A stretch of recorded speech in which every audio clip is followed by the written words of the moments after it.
আজ 21 আগস্ট 2025। কালের কণ্ঠের প্রধান শিরোনাম: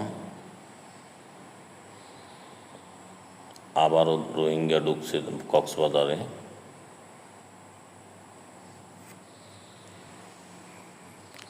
ঋণ পুনঃতফসিল সিদ্ধান্তটি আরও বিস্তৃত হওয়া প্রয়োজন।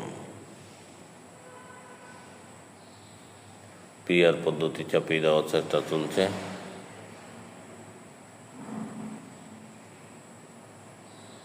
ডাকসুতে 509 মনোনয়নপত্র দাখিল, হল সংসদে 1109।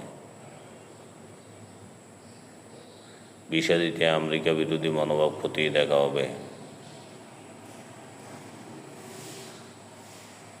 প্রচলিত পদ্ধতি ভোট প্রস্তুতি।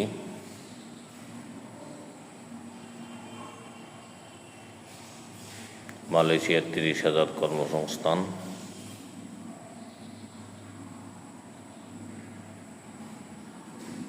এনসিপির একটি শ্রেণী যত অপরাধ করুক শাস্তি হয় না। সিআইডির জালে মালয়েশিয়া সিন্ডিকেটের প্রধান স্বপন। শালা দুলাভাই চক্রের পেটে রাঙ্গাপানির পাথর।